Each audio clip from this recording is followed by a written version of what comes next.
And this is another 75 gallon, the Starry Night. You know guys, the Starry Night was get sick because of it was in a tank 75 gallon with the adter, parrot, and synodantis and jaguar. When we came from vacation to Atlanta last week, she is really bad shape. So my husband decided to put her on quarantine, and it's working now. This is the tank originally wears what they call this Starry Night. Really, but because my husband put here the loches, he said okay. He wants to transfer. I said okay. I suggest him to put in there, but no, it's not good.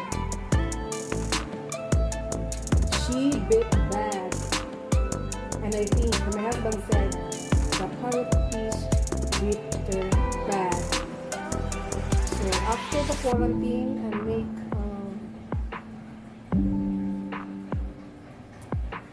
what do you call this, a medicine,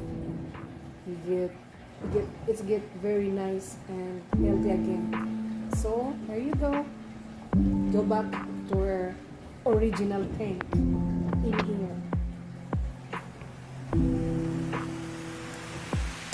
Did you see the sunbeam catfish over there?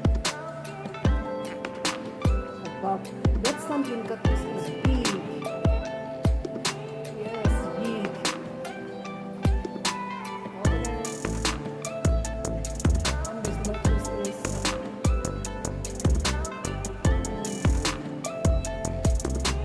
look at the sunbeam catfish. My husband don't put no more hiding spot. Well, it's okay because this lots, the big loches, it's skinny because you're gonna be hiding all the time.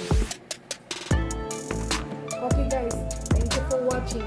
I'm just telling about the Starry Night was bad